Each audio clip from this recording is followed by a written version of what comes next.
Hello, Assalamu alaikum. This is Rahima's Diary. Welcome to my video. কেমন আছেন সবাই? আশা করি ভালো আছেন।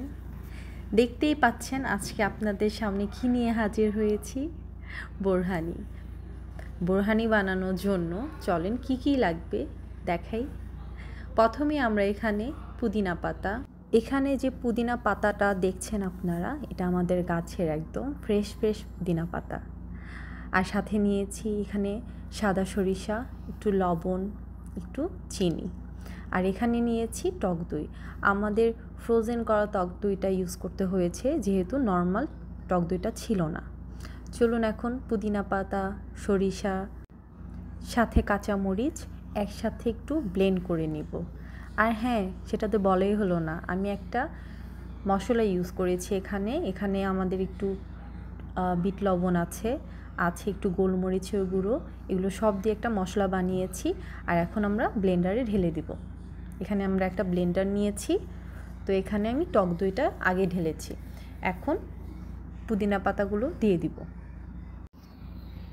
পুদিনা পাতাগুলো আর সরিষা কাঁচামরিচটা একটু ব্লেন্ড হতে একটু সময় লাগে, তো আমরা একটু অপেক্ষা করতে হবে ব্লেন্ড করার জন্য। চলুন আমরা একে একে সবগুলো ব্লেন্ড করে নিই। ব্লেন্ডারটা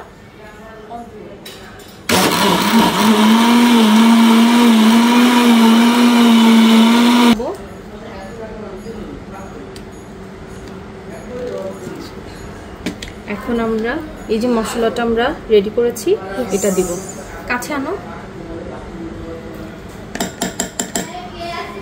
এখন আমরা আবার ব্লেন্ড করব।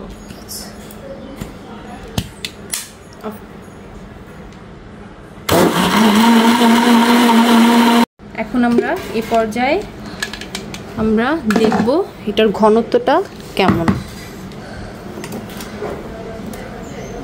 ঘনত্বটা আছে। এখন আমরা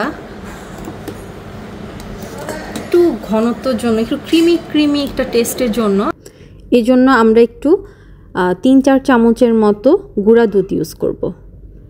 এর ফলে টেস্টটা একটু ক্রিমি একটা ভাব আসবে, খেতে ভালো লাগবে। এখন আমরা 2 মিনিটের জন্য একটু ব্লেন্ড করে নিব, তারপর হয়ে যাবে আমাদের বোরহানি। দেখুন আমাদের বোরহানির ঘনত্বটা কত সুন্দর এসেছে। এখন আমরা এই পাত্রে একটু বোরহানিটা ছেঁকে নিব, যাতে পুদিনা পাতা সরিষার এগুলো মুখে না বাজে। এখন চলুন আমরা সার্ভ করি কেমন হয়েছে। দেখুন আমাদের বোরহানিটা রেডি। এভাবে যদি আপনি বোরহানি বানান, বাসায় সবাই খেয়ে আপনার প্রশংসা করতে বাধ্য।